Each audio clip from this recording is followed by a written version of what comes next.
Good evening, everyone. Good evening. Okay, let's stop the mic. This is the first time ever in XLRI, as part of the eCell, we'll be having a series. It's called the Entrepreneur Story. What we're going to do in these next few months is we'll be meeting and interacting with various entrepreneurs, talking about how they established their business, the hardships they faced, and the opportunities they came across and how they made it.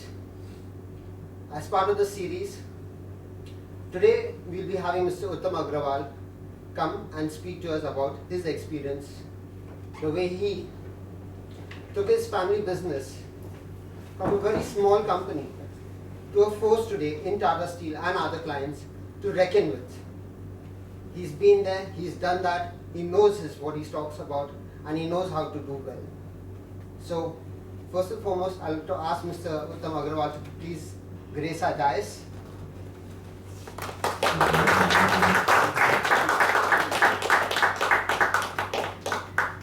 And I ask Ms. Pallavi to please come and present him with a bouquet.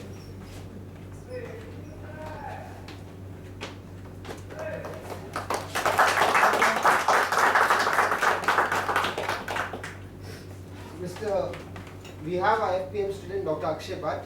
He'll be giving a formal introduction of Mr. Uttam Agrawal, and along with that, he'll be highlighting the various aspects of business that an entrepreneur needs to face as he starts his own venture. Okay, so let's start. Let's go ahead with it.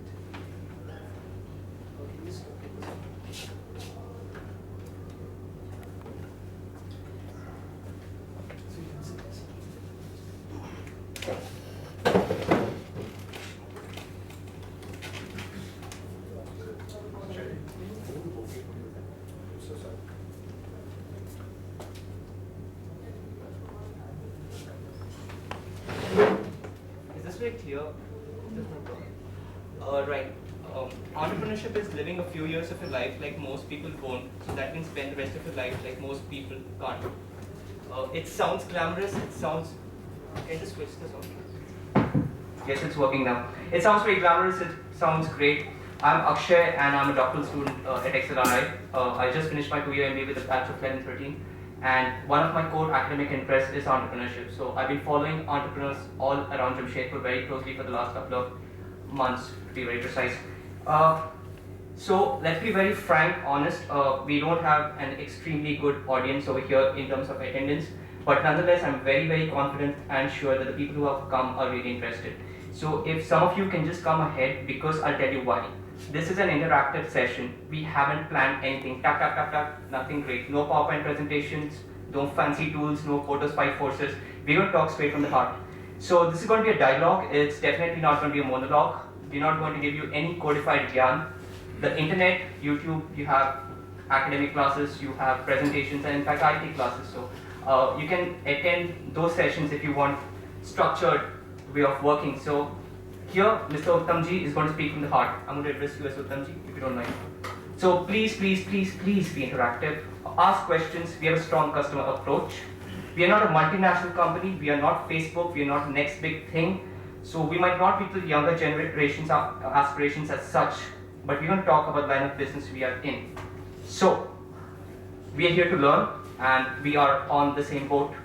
So we are not going to show you any dramatic success stories as such, no revenue figures, no claustrophobic and extremely glamorous words, but just pure no jargons. We don't have a bilingual approach in Hindi and English.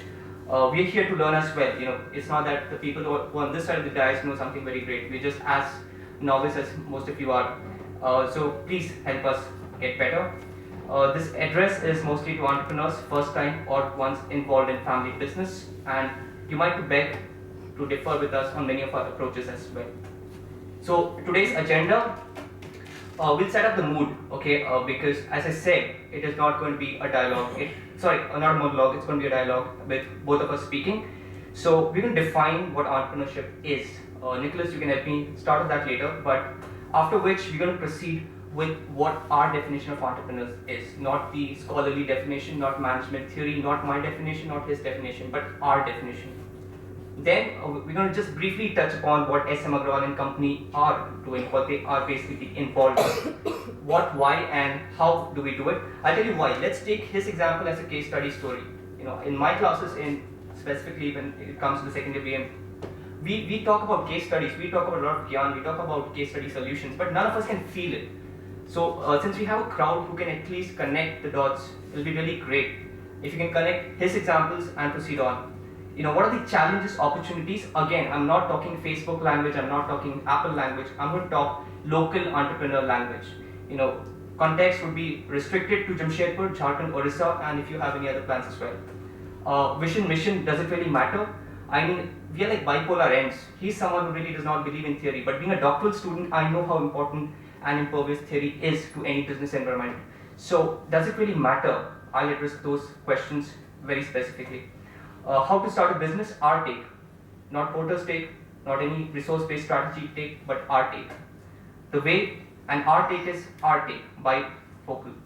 The way things happen at SM Agrawal, what separates him from the rest, because if you look at the transportation industry in Jamshedpur, it's mostly a fragmented industry, and in a fragmented industry, management theory tells you cannot have people at the top, you cannot have one or two market leaders. But how does he manage to do it? He's one of the largest logistics suppliers, if I can say. Logistics suppliers, am I using the right word? Okay, whatever it is. So can a mantra be replicated? Can it really be replicated? What works for us, will it work for you? And our takeaways. Or you can scrap all of this, tell me your ideas, your suggestions, how we can proceed. And this is open. They don't need a mic, they can just be open at any point of time. Let's set the mood. Nicholas, tell me, what is an entrepreneur and how can you become one? Define entrepreneurship in your terms. We will take 5 opinions, one from each row if to be. That'd be good if you can volunteer, because again, in my opinion, as of today, entrepreneurship is today about taking a risk which can address society and environment at large and being different from the rest. Being different from the rest. Somebody in the last row, can you tell me what exactly is your version of entrepreneurship? Be very frank, guys. It's no point if you're very serious and I can't take my foot off it. There's no point here. I'm waiting for the first day. Okay, now tell me. Bata do, what do you mean by entrepreneurship? Give me hands, give me involvement. Yeah. Starting a new business on your own. Starting a new business on your own. Somebody tells me it's taking risk. Any more versions? Somewhere from the lady side, please. Solving a problem? Solving or addressing a problem. So, 3 opinions. Anything radically different? Grab the opportunity. Opportunity is different from opportunistic, so thank you. And last one, just Creating jobs. creating jobs. So if doing the job that I do best, which is just collate information and synthesize, let me say, Nicholas said that it is about taking risks. So we find, I have a point. Yeah. Well, actually, it is all about taking risks, but it is also about your capacity to take the risk. fair enough, capacity, the delta increases now. So any more different opinions? Entrepreneur is the one who creates market where there is no market. Yes. Creating markets is akin to the one which she said, creating opportunities. Any more? Having the vision. Having a vision and mission. I told you it was critical. What about realizing your dreams? You are speaking in my language, thank you so much. And any more? Sherwin, you've been standing like a thumb. Tell me something. You are an entrepreneur yourself and you've been in the business for quite some time. For me, an entrepreneur is a person who's able to see the future, understand where the opportunities lie, and then capitalize on those. That's good. Okay, just let me ask you, is a PGP or an FPM student like me or a GMP candidate like you, is he an entrepreneur? Second, why necessarily entrepreneur? I'll touch these questions, I'll address every single doubt of yours, and if you are feeling that you're running short of time, you can move on, it's not a problem. If your classes, etc. Then why, use the term self-employed. We say 92% of India still is in the villages, right? In the unorganized sector, not villages, I'm sorry, unorganized sector. So they are laborers, they are day-to-day jobs. Can you call them entrepreneurs in the first place? And anything more? For example, this guy, this professor, who gave an example once. Akshay, if you want to be an entrepreneur at some point of your time, like later on, why not get a job? He said some of the profits that entrepreneurs earn are in the tune of 15 to 16 lakhs, an Excel MBA. Why even do your PhD? Just join a company and have that entrepreneur mindset. So for me, An entrepreneur is one with a mindset. As I said, you all have your own opinions and I collate information. Someone who takes risks, who has a capacity to do so, who has a vision, who has a mission. And at the end of the day, I think a person who gets things done. That is something which you all, it's not highlighting up. We're still talking. Actually, okay, it is about getting things done, but it is also about getting the things done in my way. My way or the highway? No, no. Okay, fair enough.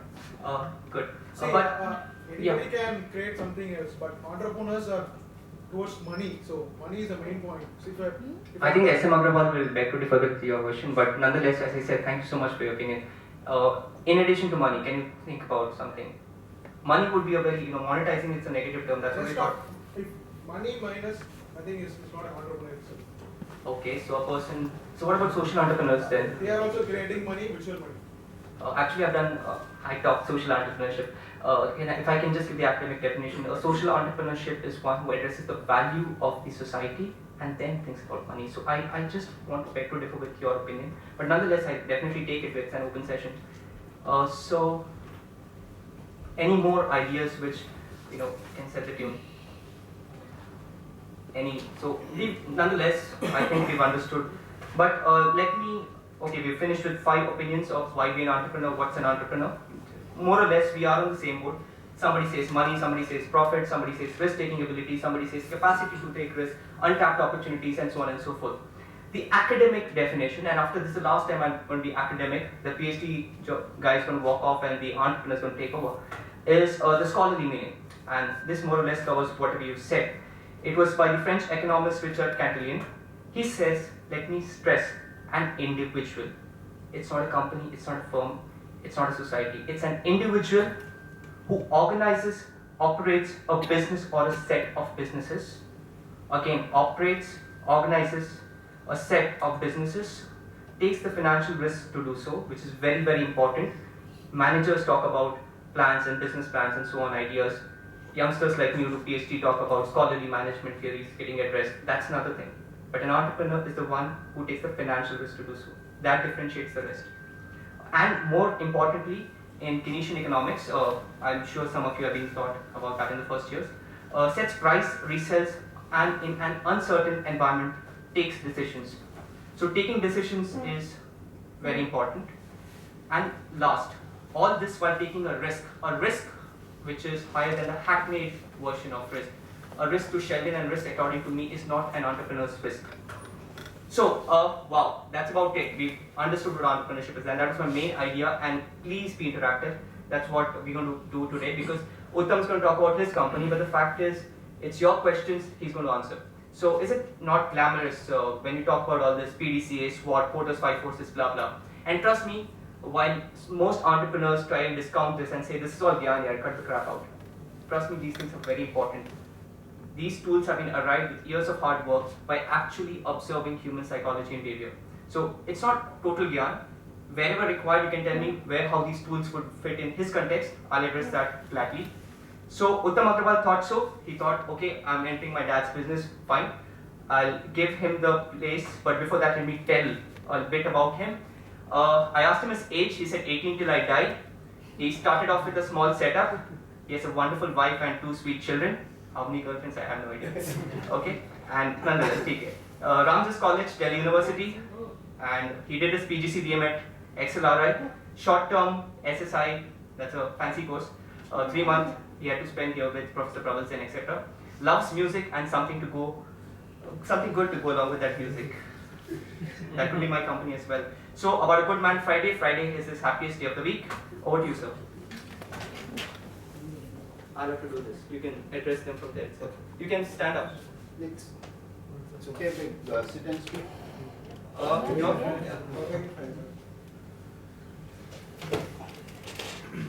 Good evening, friends. Akshay has told you about us, about SM Agrawal and company. So right now we were talking about entrepreneurship. So firstly, ours is a family business started by my father a couple of decades. He got registered in Tata Steel and started transportation in a small manner, hiring vehicles from the market and supplying it to Tata Steel. So in the mines area where he was, undertaking all those things, he realized And please feel free to ask questions.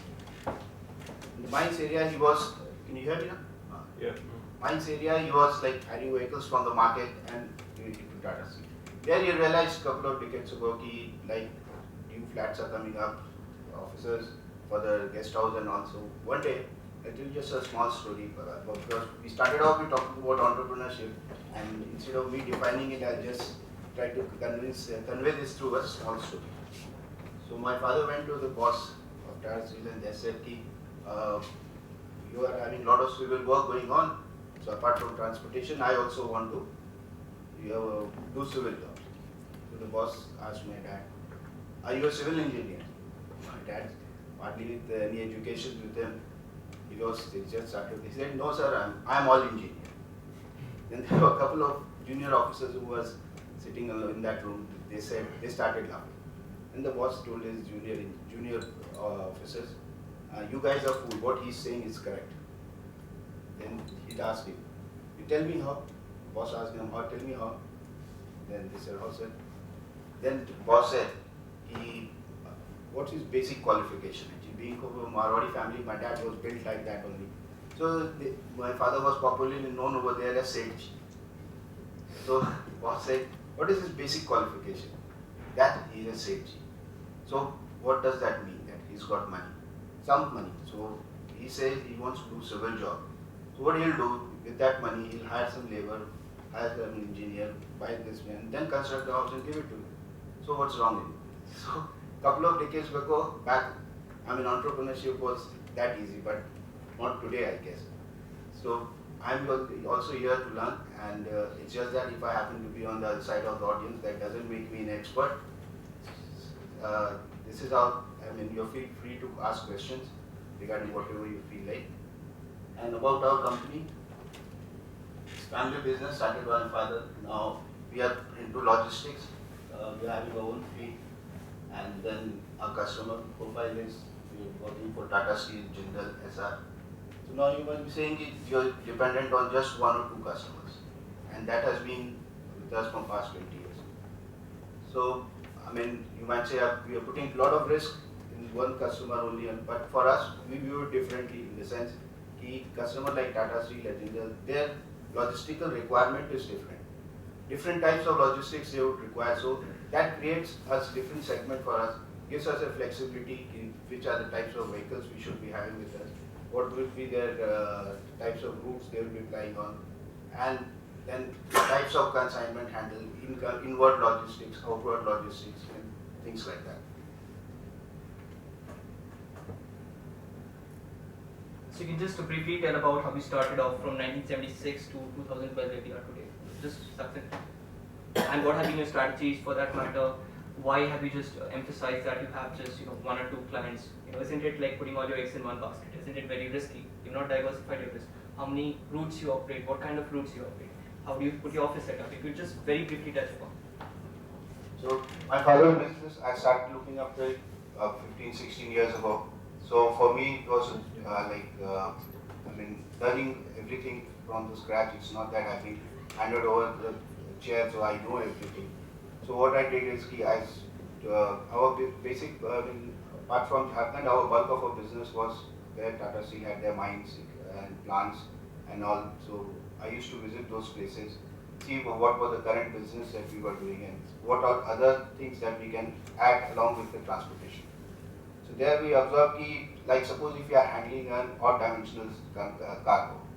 So there the requirement is what? Apart from that, trailers, what they require is cranes. So there are two agencies they would be like interacting with. One agency doing the transportation and other requiring for the crane. So we thought, why not get into this kind of a business? So we said, okay.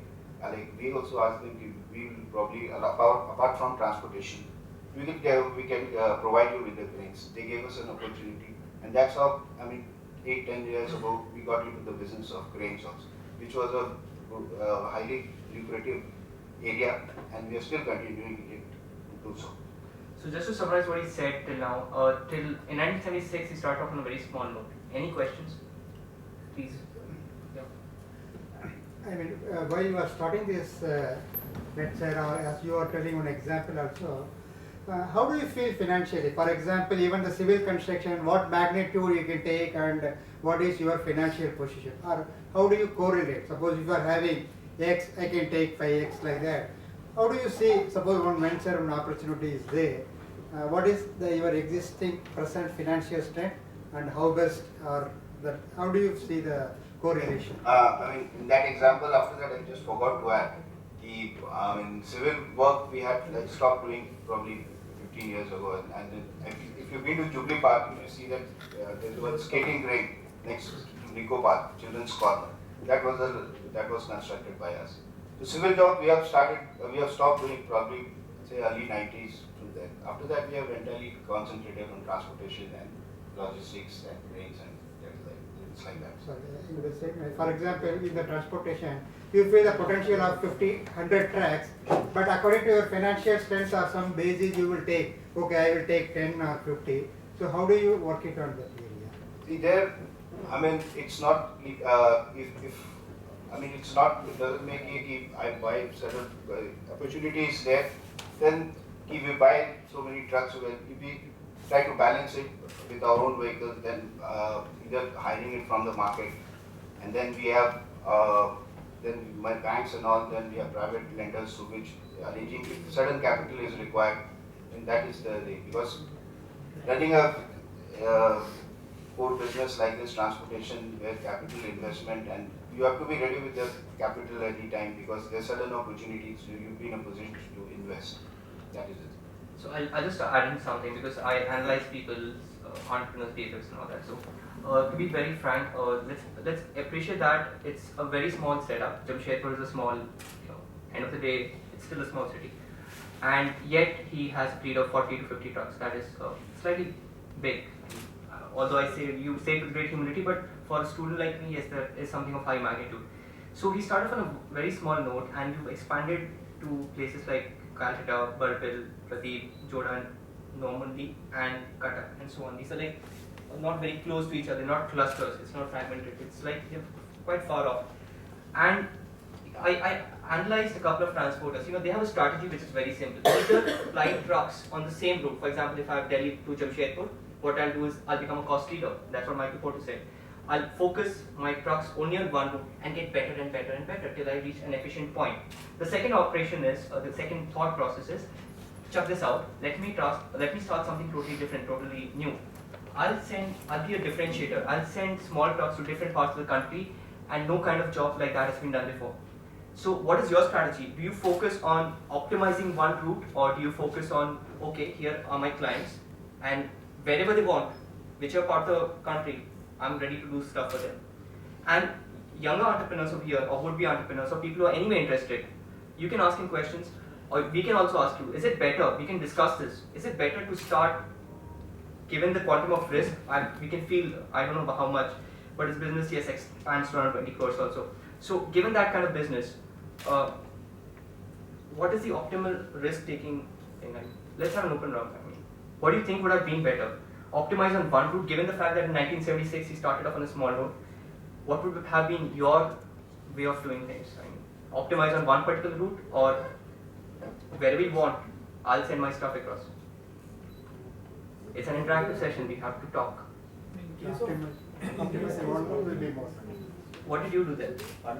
They said the audience over here unilaterally says optimize on one route because you can't take jack of all trades, master of none. You can't do that. So you optimize on one particular route. Did you do that, or did you take something else? So ours is just one or two big customers that we are serving. So our approach is very customer focused and as per requirement of the customers. And since the service mix that we have to keep it very flexible in the sense that you don't know what kind of a requirement the customer has. So route specialization in logistics, okay, with a period of time, once you start planning, your cost will come down, you tend to develop some sort of a cost leadership. But at the same time, cost leadership, then you try to insulate yourself from risk. You say, okay, let the returns be a bit less, but I'm not taking away too many risks. That's one approach.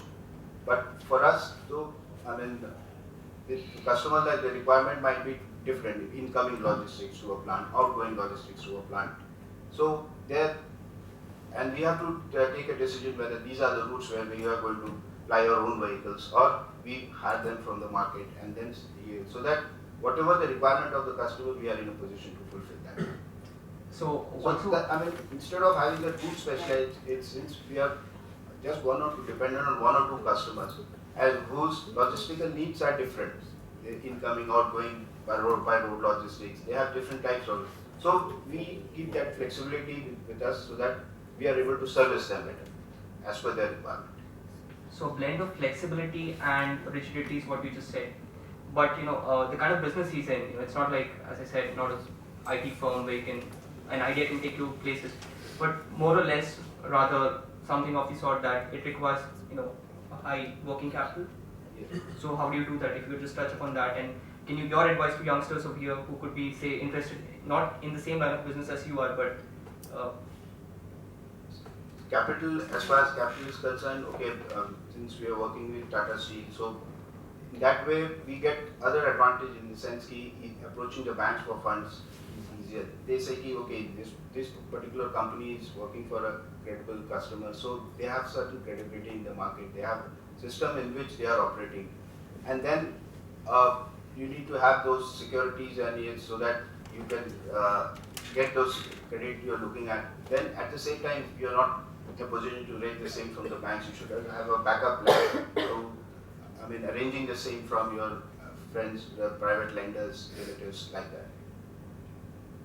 so I mean that's fine, but you mobilize operations for companies such as Tata Steel. I've just changed the slides beyond your notice. You've moved from Tata Steel to TM International to TGS, L&T SR. Do you run after your customers, or do they come to you?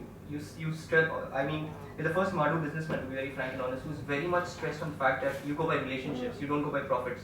That would be against my friend Red Shirt, who the very onset said that it's not what an entrepreneur does. So can you highlight the importance of trust, and can you highlight how you moved on from Tata Steel to L&T to SR, and you do a lot of business.